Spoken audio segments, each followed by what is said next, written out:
Boa noite, Nilceia, Thaís, tudo bem? Só esperar um pouquinho para entrar mais gente, para a gente começar a nossa live com a doutora Thaís, tá?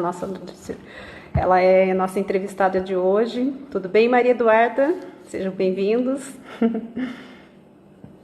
Oi, Deise, tudo bem? Boa noite. Reinaldo. Zezé, boa noite, sejam bem-vindos, Liege.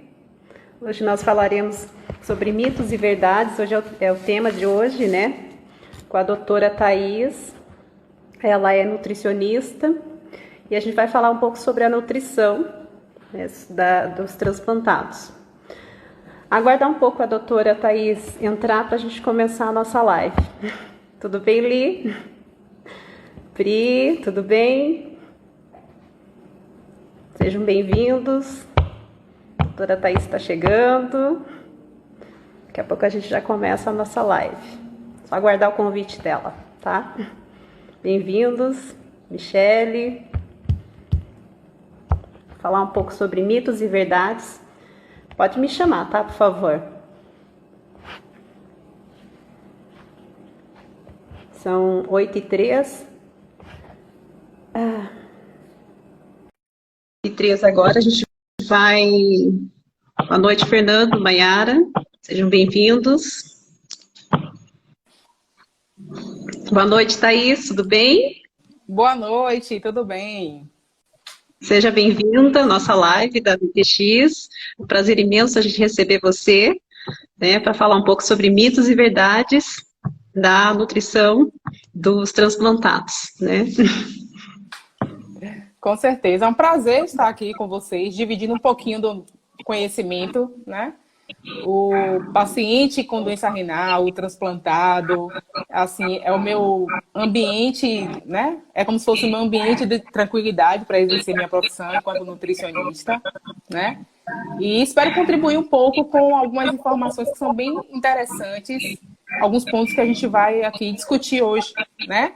E estou aberta a perguntas também no finalzinho. Acho que vai ter algum tempo, né, Luciane? Para a gente responder Isso, a gente vai dar perguntas que uns sejam 10, 15 minutos. dúvidas. Isso. Para tirar as dúvidas, porque sempre tem umas perguntas, outras, a gente tentou alcançar o máximo de informações, assim, que são as dúvidas de modo geral, que os transplantados, principalmente o pessoal que faz parte dos inscritos da BTX, que a gente faz umas pesquisas, né? E aí a gente tem Sim, alguns retornos e dúvidas, né? É importante ter um profissional, né, que fale, né, com mais propriedade a respeito do assunto, até para que não fique aquelas dúvidas que a gente fica, muitas vezes até nos atrapalha no andar da vida do pós-transplante, né? Isso que é o com importante. certeza. Isso. Primeira coisa, vamos apresentar, né? A doutora Thaís, ela é nutricionista, né? Eu gostaria de saber um pouco sobre a sua vida profissional, como que foi que você começou, sua especialidade, para quem não conhece. Pronto. Para quem não me conhece, que está entrando na live agora, né? Eu sou Thaís Vitorino, nutricionista. Sou de Salvador, né? Formada pela Universidade Federal da Bahia. Sou nutricionista, assim, o desejo por fazer nutrição foi bem um pouquinho antes, no período do ensino médio, que eu já fui aquela pessoa que tinha aquela dificuldade com a alimentação, e aí foi bem no período que no ensino médio a nutrição estava meio que um boom, né? Crescendo a profissão, e já fui meio que direcionada para a nutrição clínica, né? Posteriormente à graduação, como eu já pretendia atuar na nutrição clínica, né, no atendimento nutricional a pacientes, então eu fiz a residência logo depois da graduação, né? Então eu fiz a especialização em nutrição clínica sob forma de residência. Passei por alguns hospitais aqui em Salvador, que isso me deu uma grande experiência em várias áreas. E foi nesse momento que eu pude também me dedicar à nutrição e nefrologia, lá em 2012, 2013. Então, eu já vim estudando, né, pacientes com doença Thaís, renal.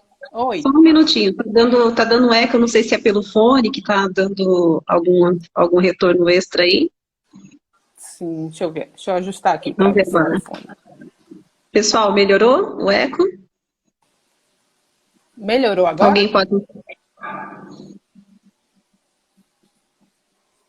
Oi, Gabi, Li.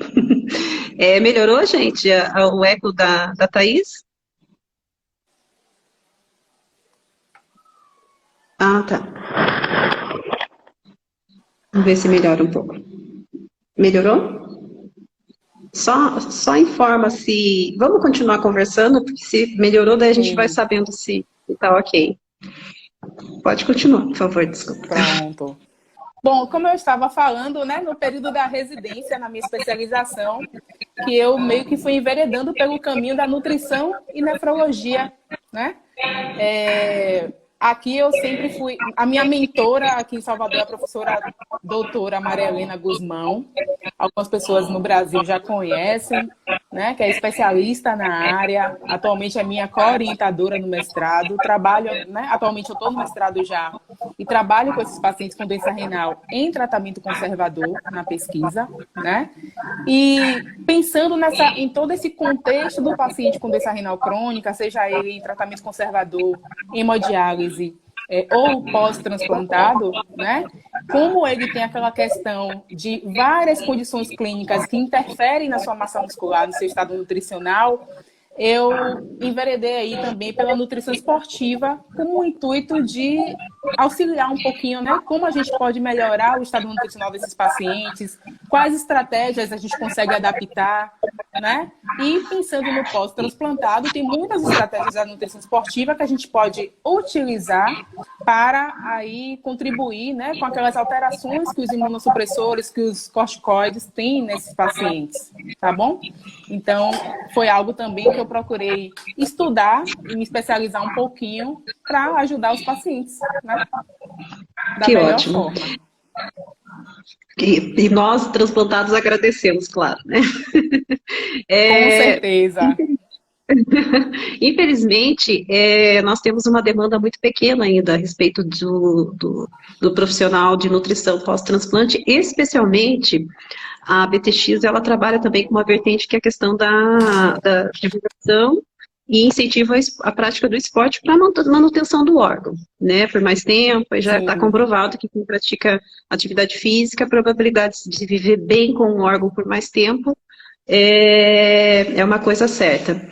Mas a gente paira também, porque como é algo muito novo, né, principalmente até pouco tempo atrás, tinha muita limitação a respeito da prática de esporte entre os transplantados, né?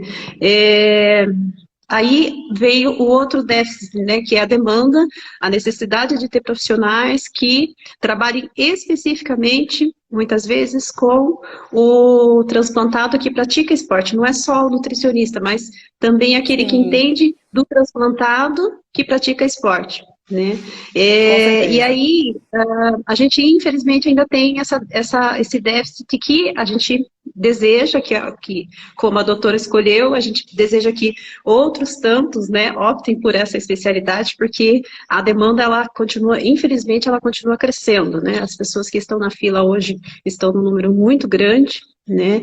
E aí a gente, naturalmente, com o aumento dos transplantes, a gente também tem um número muito grande de pessoas que provavelmente vão passar a ver o esporte, a praticar o esporte, e aí a necessidade também de aumento dessa demanda, né? É uma coisa que faz parte também, né? Da necessidade e também da realidade que acredito que no futuro não tenha muito o que escapar, né? É uma coisa, acho que vai se tornar uma coisa meio que natural essa demanda, né? Sim, com certeza. Vai sim. Doutora, na verdade, após o transplante, tem muitos transplantados que têm dúvida a respeito do controle, né? Porque antes do transplante, quando está lá no pré-operatório, tem toda aquela preocupação de saber ter aquela limitação de alimentação, tem um nutricionista normalmente no ambulatório que acompanha. No pós-transplante, a gente tem uma certa dificuldade de ter acesso a esses nutricionistas, né? Esse acompanhamento nutricional específico para o transplantado. É necessário ter algum controle depois do transplante ou a pessoa simplesmente vai poder se alimentar da forma que ela quiser e pode vir tudo pela frente e ela se alimenta do jeito que ela quiser? Pronto. Essa pergunta é excelente, né? Antes de responder essa pergunta, eu quero saber, tá escuro para vocês a minha imagem? Tá, escureceu um Tá, pouco. né? Eu não sei o que foi que Isso. aconteceu aqui. Tô tentando identificar o que foi que houve. Tá, mas tá dando para visualizar, ouvir muito bem você. Acho que clareou um pouquinho, mas tá escuro. É.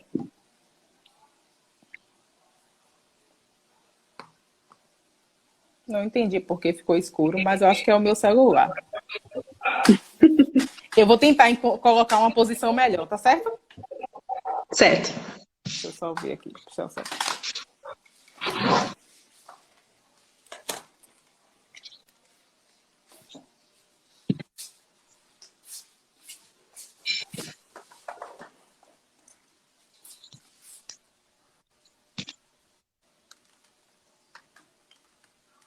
Tá escuro ainda, né? Tá, mas melhorou um pouquinho. É, mas tava ótimo. Eu não entendi. Escureceu sozinho.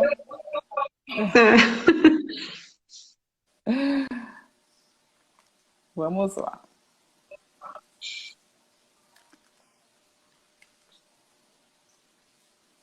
Tá, melhorou. Tô Melhorou um falando aqui, a pouquinho, não Dani. foi? Isso, a Dani acabou de falar que melhorou. Então, assim, após o transplante renal, né? Tá me ouvindo bem? Tá fazendo eco, algo assim? Não. Sim, tá perfeito. Não, tá perfeito. Pronto. Após o transplante, o que é importante a gente ter a ideia, né? Como em outros tratamentos da doença renal, é necessário sim seguir uma dieta especial, né? A alimentação é muito importante após o transplante, já que o uso de vários medicamentos imunossupressores que previnem essa rejeição, eles podem causar alguns efeitos colaterais, como aumento da pressão arterial, aumentos dos níveis sanguíneos de potássio, de colesterol, triglicerídeos, aumento do apetite, levando a um ganho de peso excessivo, né? E esse ganho de peso excessivo é um dos fatores que pode aí estar associado a desenvolver algumas complicações, como doenças cardiovasculares, o diabetes, a hipertensão, que são fatores de risco, né? Que nós já sabemos, independente do indivíduo ter ou não doença renal, mas o fato dele ser diabético, ser hipertenso, é um fator de risco para a doença renal. Então, se o paciente já é transplantado e pós-transplante desenvolve um diabetes, uma hipertensão arterial, então ele tem um risco muito maior de perder aquele enxerto. A gente sempre divide o cuidado pós-transplante em duas fases, que é o pós-transplante imediato, que é aquele período de 4 a 6 semanas após a cirurgia, né? Que é um momento que o paciente passa por um grande estresse cirúrgico e que há uma necessidade de altas doses dos medicamentos imunossupressores, corticosteroides, e essa combinação do estresse cirúrgico e alta dosagem dos medicamentos leva a um catabolismo proteico bem elevado nesses pacientes. Então, normalmente é um momento que o paciente precisa de uma dieta mais hipercalórica, né? E com a necessidade de proteína um pouquinho maior. Então, nós, enquanto nutricionistas, atualmente eu trabalho no hospital que faz, né, transplante renal, que tem o setor de hemodiálise, que é um hospital dedicado para doenças cardiovasculares e a nefrologia. Então, nesse momento do pós-transplante imediato, é aquele momento que a gente tem que ter essa preocupação com o paciente de oferecer um aporte proteico interessante, né, para ter uma cicatrização aí dessa ferida cirúrgica também de forma mais adequada, né? Um momento que também pode exigir um pouquinho mais de proteína nesses pacientes é quando ocorrem situações de infecção ou um período de rejeição aguda, né? Aí é outro ponto bem interessante. Às vezes o paciente cursa com a rejeição aguda, com aumentos de ureia, de creatinina, e muitos colegas nutricionistas pensam que nesse momento é interessante reduzir proteína para poder poupar aquele enxerto. Mas muitas vezes numa rejeição aguda, que o paciente apresenta elevação aí brusca de ureia e creatinina, a gente precisa dar um aporte proteico mais interessante para melhorar aquele quadro, né? Já no período pós-transplante tardio, que é aquele período ali após as 6 semanas da cirurgia, podem ocorrer aquelas complicações que são relacionadas à nutrição, incluindo aí a desnutrição energético-proteica, o sobrepeso, a obesidade, que também são decorrentes do uso dos imunossupressores, dos corticoides, né? E aí é que entra aquela necessidade do nutricionista intervir com uma dieta de qualidade interessante, né? Para esse paciente se manter sempre dentro do nível de peso adequado. É aquele momento que a gente sempre fala para o paciente, ó, vamos iniciar a atividade física, né? Para a gente controlar aí esses efeitos metabólicos dos medicamentos. O paciente transplanta e acha que pode comer de tudo. Alguns médicos até incentivam, né? Ah, agora pode tomar refrigerante, pode comer. Claro, tem um benefício, né? Pós-transplante, porque a gente não tem mais aquela restrição de medo de consumir tal fruta, né? Água de coco pode consumir. Isso é excelente quando o paciente transplanta, né? Essa liberdade na alimentação para os alimentos saudáveis. Né? Sim, Mas aquela questão dos alimentos que são industrializados, excesso de carne vermelha, isso não vai ser interessante no pós-transplante, né?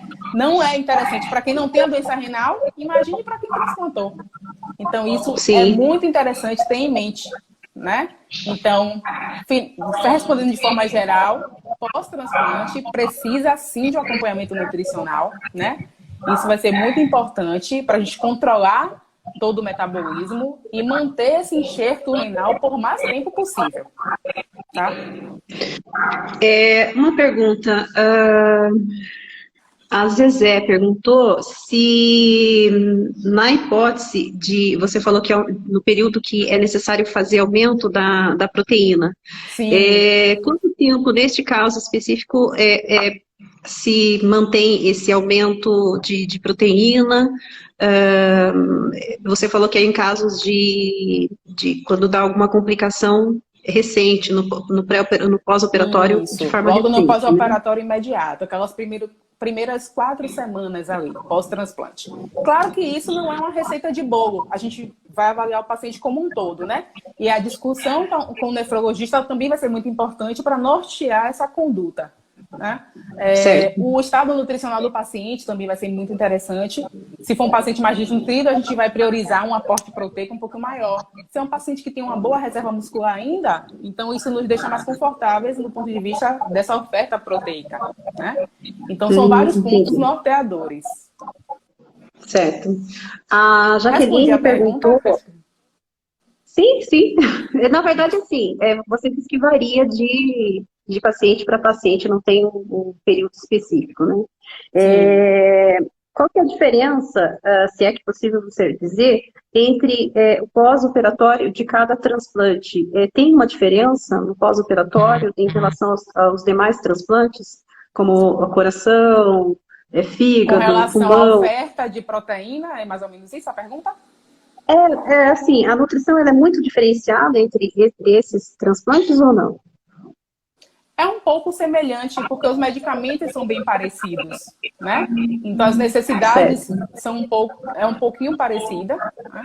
Aí vai muito daquela questão. Se é um paciente de transplante cardíaco, ele possivelmente vai precisar tem uma demanda de energia maior, então possivelmente ele vai precisar de uma dieta mais hipercalórica, talvez, do que um paciente transplantado, né, renal. Entende? Porque a doença cardíaca, ela leva a um hipermetabolismo, a um gasto energético muito elevado. Entendeu? Com relação aos outros transplantes, talvez eu não consiga especificar tanto por não ter experiência com outros transplantes, né? Ok, isso, como a Jaqueline falou, em relação à dieta, especificamente, né?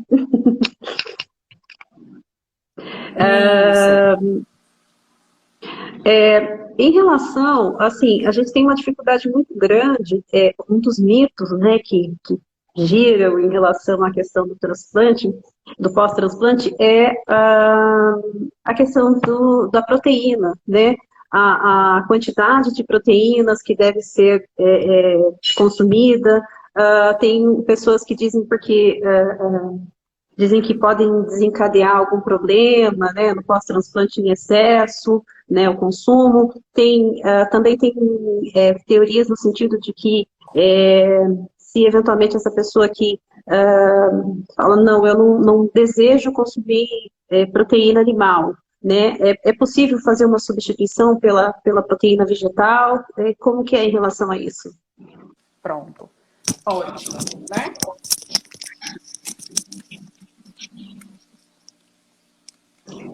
Tá conseguindo me ouvir? Sim. Pronto. Vamos lá. Com relação a essa pergunta é bem interessante, né? Porque a gente tem várias pesquisas discutindo a questão do vegetarianismo, veganismo, enfim. Sempre quando a gente vai estabelecer o plano alimentar para o paciente, a gente lida muito com base no que é consenso, do que as diretrizes trazem, do que é evidência científica, o que é que os estudos mostram, né? Então, recentemente, agora nesse mês de agosto, tivemos aí a publicação do novo guideline, que são algumas diretrizes para o cuidado do paciente com doença renal, né? Então, nessa diretriz, com base em evidência científica, o que é que diz com relação à proteína animal ou vegetal, né? Se tem aí o benefício, se existe uma superioridade entre uma ou outra.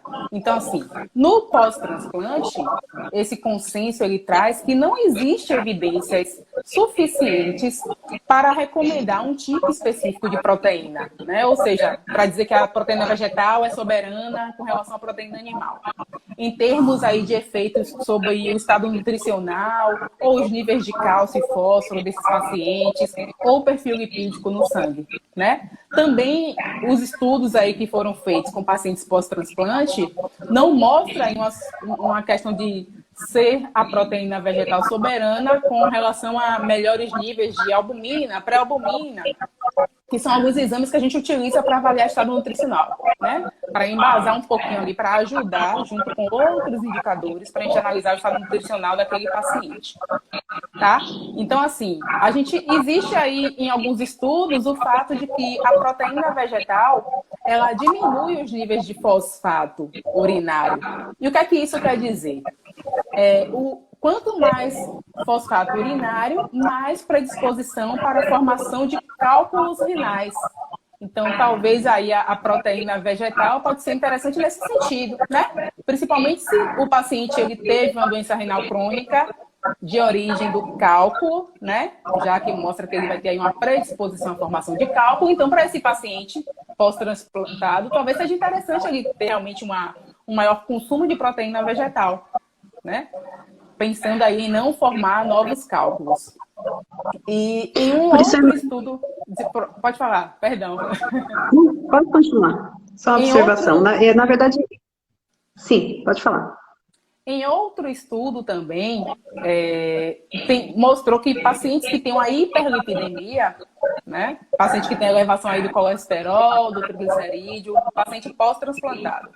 Então, esse consumo de proteínas vegetais, no caso do estudo, a proteína da soja, pode levar a uma diminuição significativa dos níveis de colesterol, de triglicerídeos, do LDL, que é o colesterol que a gente chama de colesterol ruim, né? Que está mais associado à formação da placa de ateroma lá.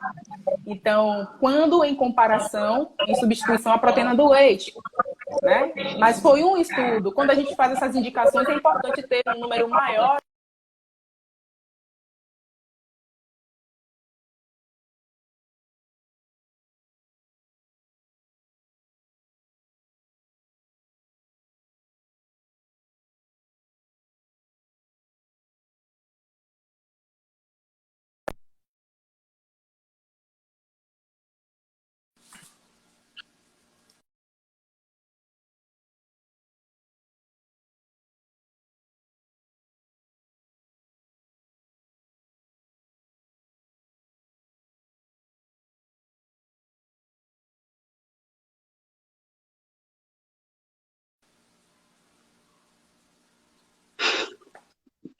Voltou, né?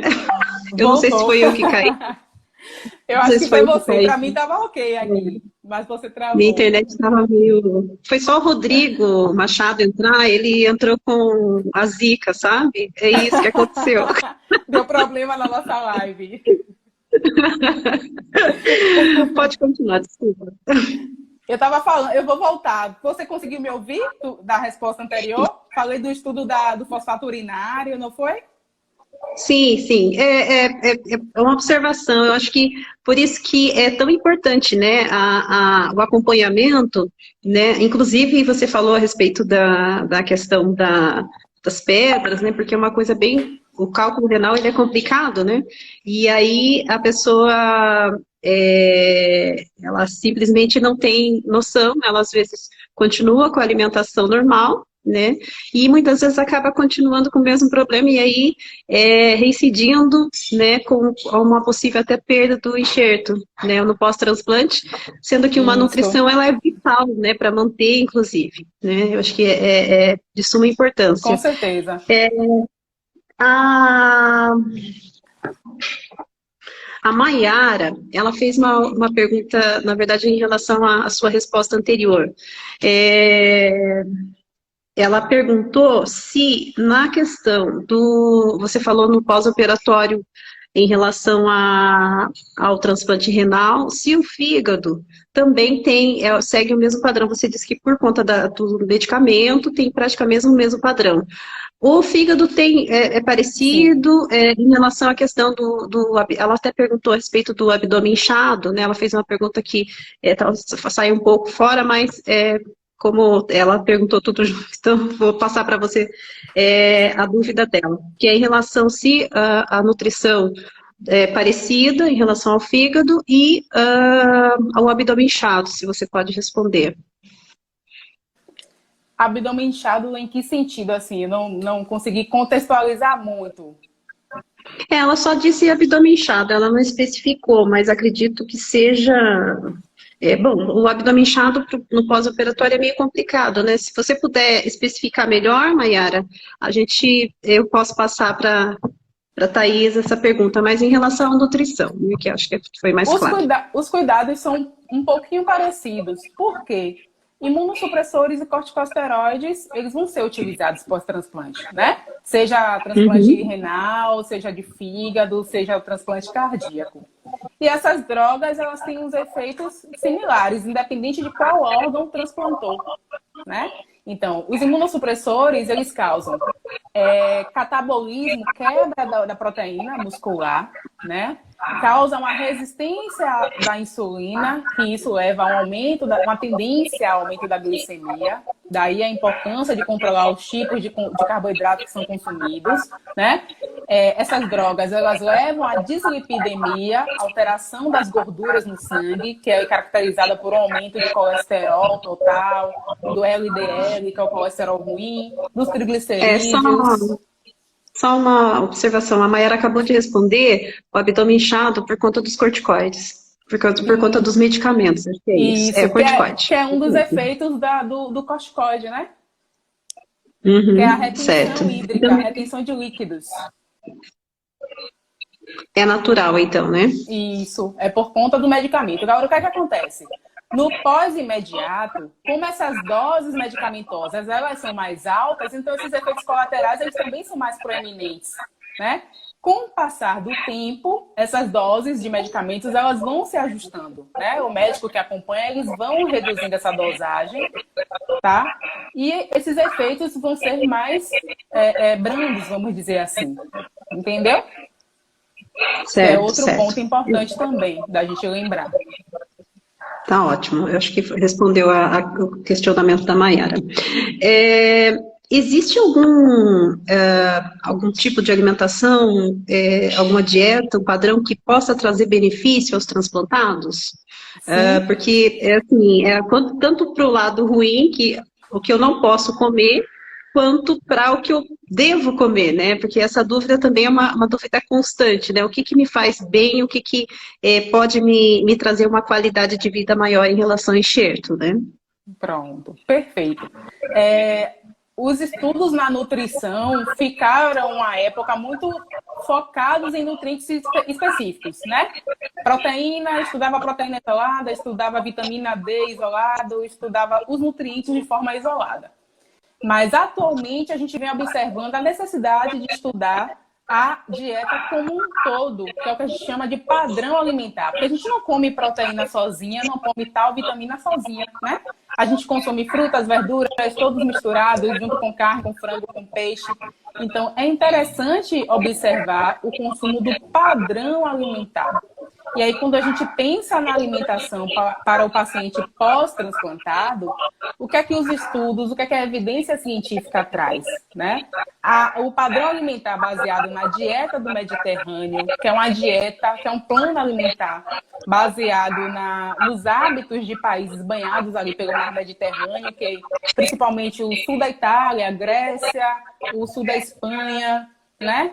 Que é uma dieta em que existe uma proporção, como eu posso dizer, uma proporção exata no consumo dos macronutrientes, ou seja, em relação à quantidade de proteínas, carboidratos e lipídios, as quantidades são semelhantes, né, no consumo. E tem aí nessa dieta alguns itens importantes, que são azeite de oliva, o consumo de peixes de água salgada, né, principalmente de águas salgadas profundas, como sardinha, atum, arenque, porque são fontes de ômega 3. Que o ômega 3 é muito um nutriente importante, é um tipo de gordura importante para auxiliar aí na redução de inflamação e tem muitos outros efeitos interessantes. Sardinha é bom porque ela tem o preço mais em conta também, né? Então é uma coisa bem acessível, né?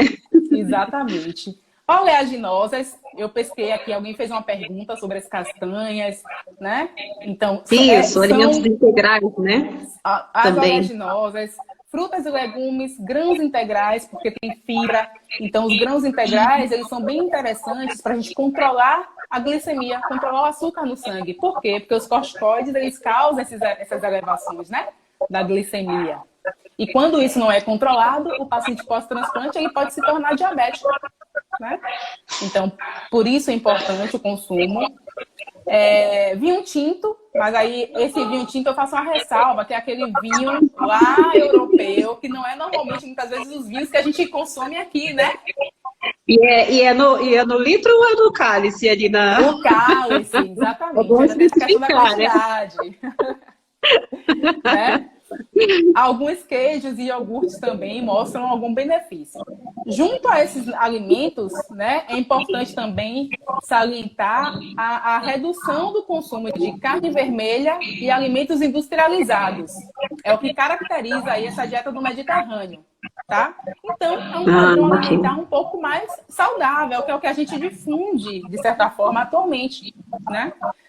Inclusive, nos pacientes pós-transplantados, existe um estudo, né, que mostra que essa dieta do Mediterrâneo, né, a dieta com esses itens, traz aí reduções significativas na quantidade de colesterol total, de triglicerídeos, do LDL, que são partículas que estão associadas, quando em elevação, né, elas estão associadas com doenças cardíacas, que é uma das principais causas de mortalidade nos pacientes com doença renal.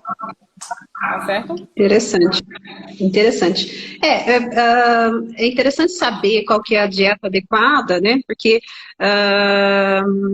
acho que principalmente em relação aos benefícios, que aí se torna uma alimentação mais específica, né? A parte do vinho tá perfeito, né? Assim, sombou bem. Em relação à questão da atividade física, ela tem alguma aliada, né, essa nutrição, ela tem algum benefício para o transplante em si, ou como que é? Sim, muito, muito. Assim, os colegas nutricionistas já sabem, se o paciente não faz atividade física, nós vamos incentivar a fazer. Seja ele com alguma doença crônica ou não, ou saudável, né? Então, assim, aí eu sempre pensando nessa questão da atividade física, eu gosto de mostrar como o paciente com doença renal, né? Então, assim, o paciente com doença renal, ele tem um histórico que são alguns pontos, vamos dizer assim, desfavoráveis do ponto de estado nutricional. Por exemplo, o paciente com doença renal crônica, por conta da ureia muito elevada, né? Essa exposição à uremia, ele acaba cursando com uma miopatia, que é uma alteração muscular, né? E neuropatia, que causa uma disfunção neuromuscular. E isso resulta em fraqueza, muitas vezes em atrofia do músculo. E pensando no paciente quando pós-transplanta, né? Aí a gente soma aí os efeitos dos corticoides, dos imunossupressores, e isso induz a um catabolismo proteico maior nesses pacientes. Então, os pacientes com doença renal e que transplantam, né? Ele tem aí uma facilidade a ter um catabolismo proteico maior, certo? Outro ponto, o paciente com doença renal, normalmente é aquele paciente que tem deficiência da vitamina D, que é uma vitamina muito importante também para atuar aí na nossa força muscular, né? É importante para a contração muscular. As alterações também com relação à doença mineral óssea, isso também interfere na capacidade muscular dos pacientes com doença renal, né? Então, mostrando aí todo esse perfil, é um paciente que tem uma predisposição para um catabolismo proteico muscular maior.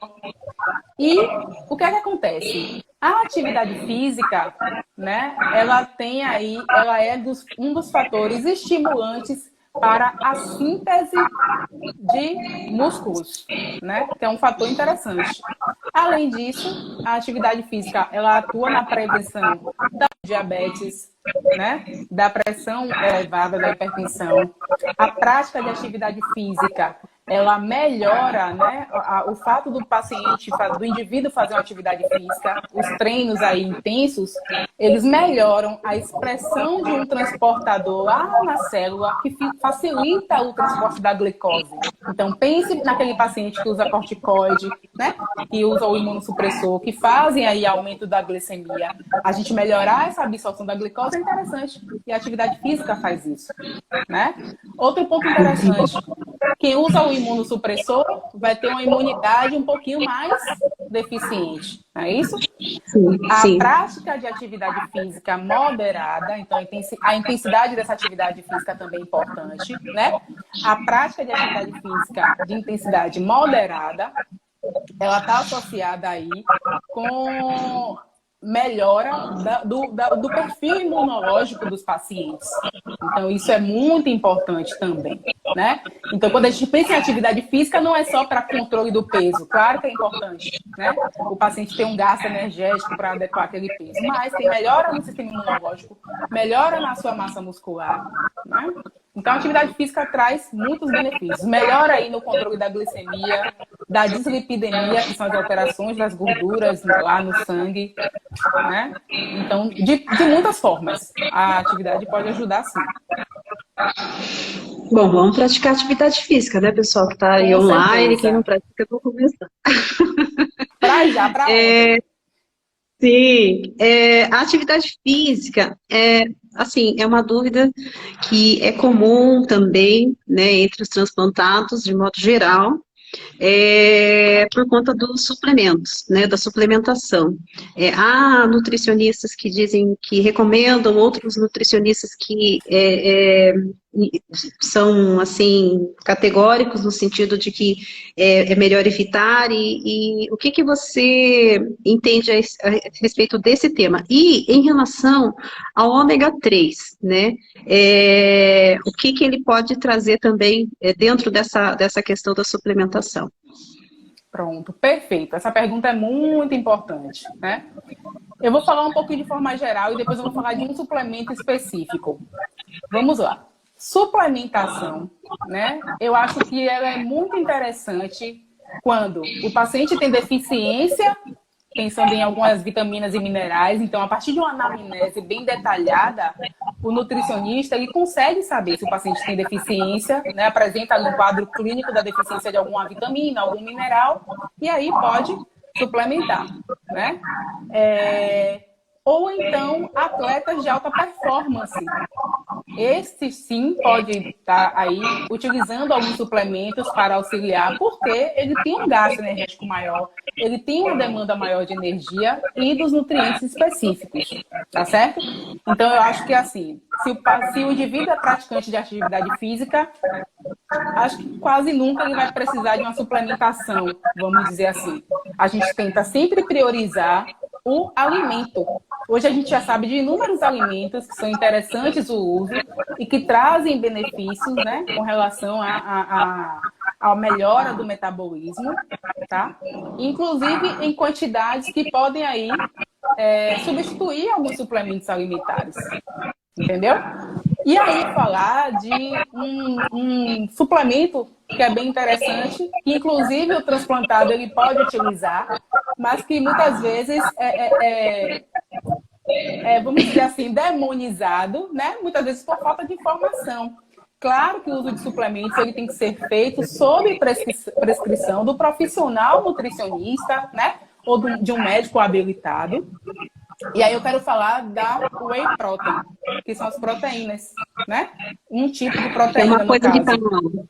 tá muito em moda, na verdade, Isso. assim, Treinou, tá vamos tendo, usar whey protein, né? Tá na moda. tá tendo uma publicidade imensa, né? E aí todo Pronto. mundo comprando whey, aquele pote imenso, aquele pote caro de whey, né? Vamos Isso, tomar isso. isso.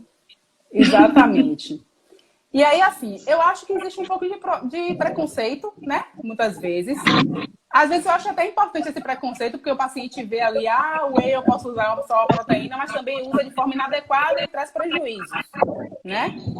Mas o que eu quero deixar claro aqui é que o whey protein nada mais é do que a proteína do leite, que ela foi ali extraída por um processo de microfiltragem. É como pegar 1 litro de leite, fazer uma microfiltração e tira só a proteína do soro, aquele líquidozinho, né? O soro do leite.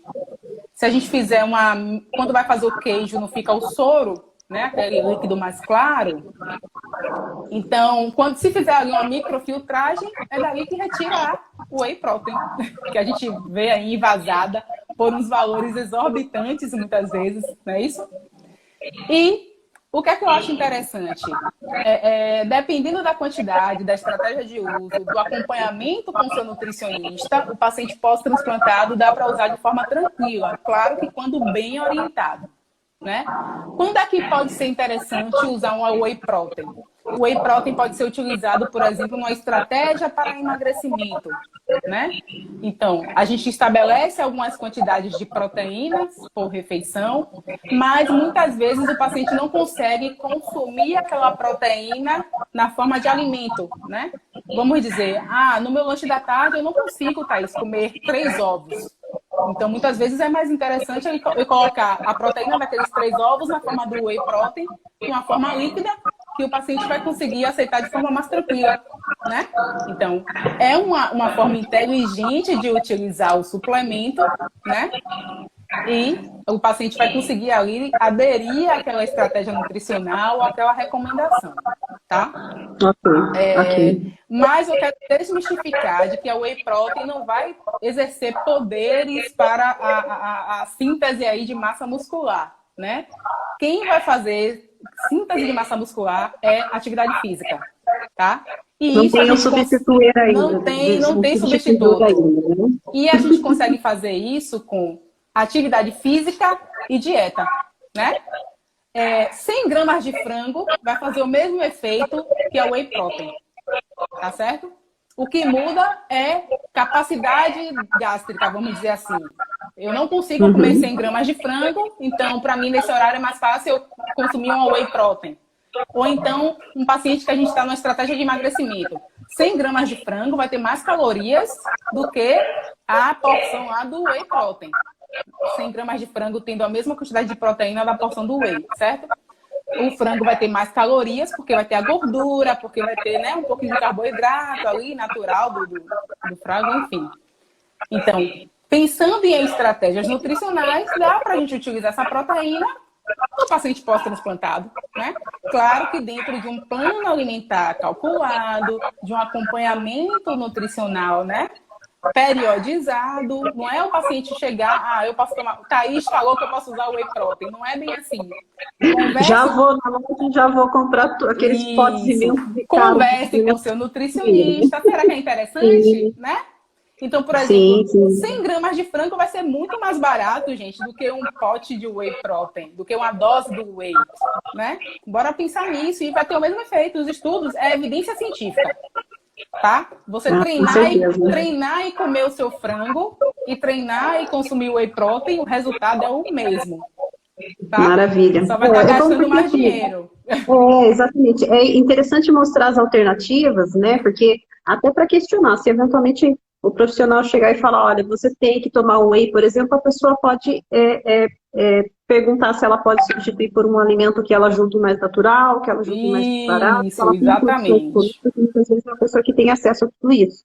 Né? Acho que é importante ter Exatamente. esse conhecimento, né? Isso. Em relação ao ômega 3, ele altera a questão da imunidade, porque assim, é uma dúvida também que paira muito, né? Se o ômega 3, ele, porque a propaganda tome ômega 3 para aumentar a sua imunidade. Em relação a nós transplantados, de modo geral, né? Uhum.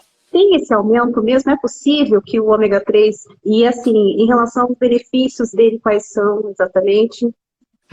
Perfeito, Tem alguma perfeito. contraindicação também, né? Se possível. Pronto. Dados, eu gosto muito de trabalhar, como eu falei, com evidência científica, né? O que é que a nova diretriz aí trouxe? Diretriz, vamos dizer assim, para o mundo inteiro, com relação à suplementação de ômega 3 nos pacientes pós-transplantados, né? O que é que norteia a gente? Embora aí o ômega 3 tenha o efeito realmente de melhorar a resposta imunológica e tal, ainda não se mostrou, através de estudos científicos, qualquer benefício nesse sentido nos pacientes pós-transplantados, tá? Então, assim, em pacientes adultos pós-transplante, não existe aí uma sugestão de prescrever o ômega 3 pensando em não ter rejeição ou melhorar a sobrevivência do enxerto. O estudo nenhum mostrou isso ainda, né? Também não mostrou melhora no perfil lipídico dos pacientes pós-transplantados, ou seja, vou usar ômega 3 para melhorar meu triglicerídeo ou para reduzir colesterol. A gente utiliza muito em outras populações. Mas nos pacientes transplantados, isso ainda não está evidenciado com base em estudos científicos, tá? Nem também para controle de pressão arterial. Então, talvez seja interessante utilizar os alimentos que são fontes. A gente tem o óleo de linhaça, né? Os peixes como sardinha, atum, salmão. Incluir esses alimentos na alimentação, que vai ser fonte de ômega 3, né? E que eles fazem parte da dieta do Mediterrâneo, que tem lá comprovado já cientificamente que é interessante para o paciente pós-transplantado. Aí eu já deixo esse estímulo, né? Que bom. Tem um dos nossas pessoas aqui que estão acompanhando, o povo que está acompanhando, teve uma pergunta aqui bem interessante e eu acho que, não sei se você vai saber informar, mas de qualquer modo, acho que é uma coisa que acho que faz parte, é uma curiosidade aqui, até eu fiquei um pouco curiosa aqui. Uhum. O Roger, ele está perguntando, ele é transplantado há 4 anos, é vegetariano, e ele gostaria de saber se o canabidiol tem alguma relação com enxerto, de prejudicar ou não. Nossa, essa eu não vou saber responder. Não, ainda não parei para ler sobre, mas fica aqui o estímulo já. Tem, assim, Ok. a da cannabis, né? Tem sido Uhum. bastante utilizado em outras patologias, né? Para Certo. tratamento, mas ainda não vi nenhum estudo com relação a pacientes com doença renal nem pós-transplantados. Muito interessante. Vou deixar Ok. aqui até para pesquisar depois, para ver se tem Até algo sobre. vou marcar aqui o nome certinho, e aí, se eventualmente você puder responder, aí só encaminhar Compartilho. Pronto. isso, por favor, porque a gente já tem também essa informação, a informação a mais também que a associação vai ter. Pronto. Em relação aos corticoides e imunossupressores, pode alterar alguma coisa em relação à questão do suplemento? Tem alguma relação essa questão do corticoide ou não? Pronto. Com relação a suplemento, não encontrei estudos científicos abordando, até porque, assim, estudos com pacientes pós-transplante não são tantos, né? Assim, estudos na população com doença renal de forma geral são bem ainda limitados em alguns temas. Então, não vi nada muito específico relacionando imunossupressor, corticoide com interação com o suplemento, né? Para o esporte ou algo do tipo. Mas tem muito com relação à suplementação, de forma geral, de fitoterápicos, né? E os chás. Então, olha só que é interessante a gente ficar aí atento, né? Existe aí a erva de São João. Erva de São João é um fitoterápico, é uma erva que é utilizada para ansiedade, depressão. E aí a utilização dessa erva de São João, ela reduz os níveis dos medicamentos imunossupressores. Então não é interessante utilizar, tá certo? Às vezes a gente vê a questão do chá, é um vizinho que indica, né? Ou Um então chazinho que faz bem, Isso. né? Vai fazer bem, que vai diminuir sua ansiedade agora na época da pandemia, né? Isso, isso. Inclusive, essa erva de São João, ela tem interação não só com imunossupressor e corticoide, com quase todos os medicamentos, né? Então, aí, chás em geral, eu acho interessante não utilizar, tá certo? Porque eles têm normalmente substâncias nefrotóxicas, muitos desses chás são contaminados, né? Então, para quem é pós-transplante, eu acho interessante não estar utilizando, tá bom? A fervura, ela não elimina os tóxicos? Não. Por exemplo, chega... Não necessariamente, tá? Outro ponto importante é o ácido aristolóquico. Eu até anotei aqui para poder pescar. Aristolóquico, né? Esse ácido está presente em uma erva chinesa também. E aí, ele é utilizado para... Tô falando com o pessoal que é para ficar atento, hein? Isso.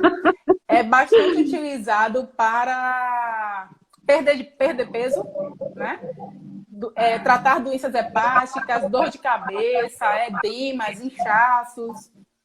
E aí também está associado com lesão renal, tá? Então, ficar ligado a galera pós-transplante, né? E ginkgo biloba. Ginkgo biloba é um pouquinho mais conhecido, né? Atua na questão da... mais comum, né? Mais comum, que é bem utilizada aí na prevenção e tratamento de demência, né? Questão de memória. Também não é legal utilizar, porque ele tem uma substância que inibe um fator ativador das plaquetas. Essas plaquetas são importantes para a nossa coagulação, né? Para a agregação plaquetária coagular, evitar as hemorragias. Então, em pacientes aí que utilizam, né, o imunossupressor corticoide em associação com o ginkgo biloba, não é interessante. Para pacientes com doença renal crônica, né? Principalmente, vamos pensar aí, os dialíticos representam um risco de hemorragia nesses pacientes. Entendi. Uma dúvida, são duas, na verdade. A Luciene, ela perguntou a respeito da espinheira santa e você falou que esses chás fazem mal pro transplantado renal. Ele faz também por conta do imunossupressor aos demais transplantados? Sim, sim. Eu acho interessante evitar por conta da interação com os imunossupressores. Entendeu? Então, os medicamentos são os mesmos. Eles reduzem o nível da medicação e aí pode haver rejeição. Entende? Interfere na atuação da droga.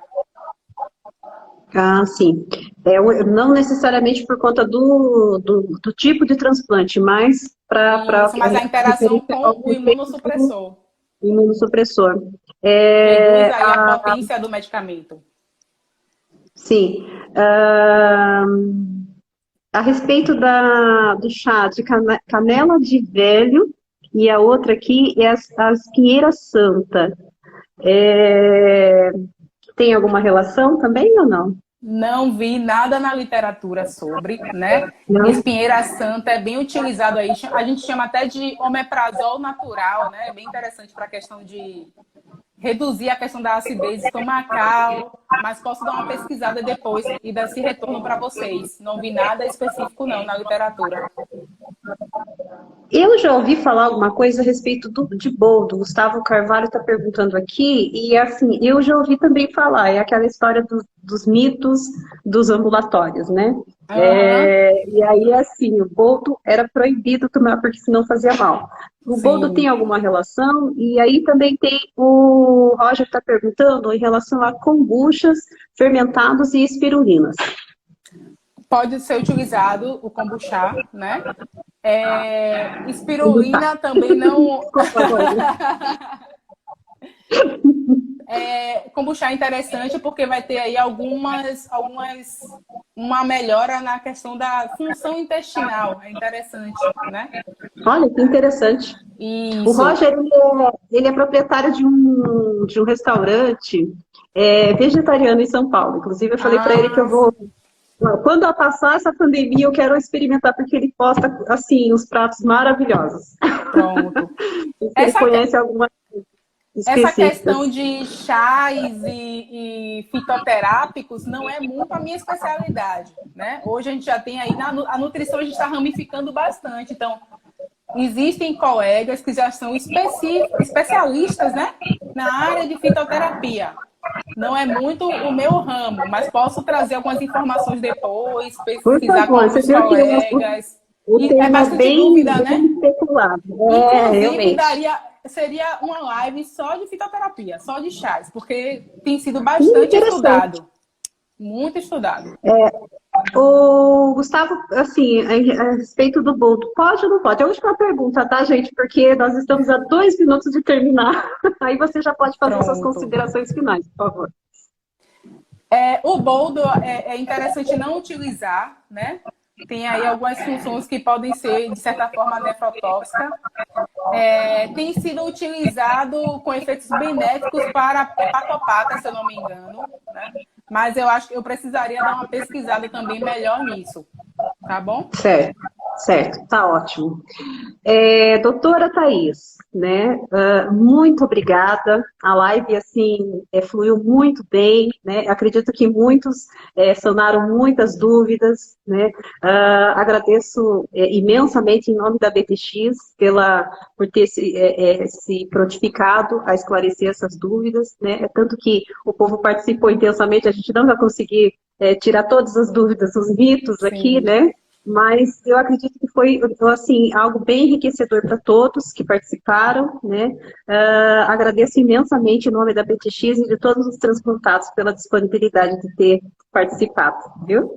Obrigada. Espero ter contribuído um pouquinho, tá, gente? Tem muita coisa aí ainda que a gente pode responder. É imenso, né? Tema muito vasto. Tá ótimo, obrigada mesmo. Gente, muito obrigada pela participação de todos, tá? Agradeço também a Touché, que é a empresa que faz as nossas artes, né, para a divulgação das lives, e agradeço a todos que participaram, e as perguntas que tiverem alguma dúvida, podem perguntar no privado, que a gente vai estar repassando para a doutora Thaís, tá? Muito obrigada e boa noite a todos. Boa noite, Thaís. Boa noite. Muito obrigada mesmo. Até logo. Até. Até. Tchau, tchau. Tchau.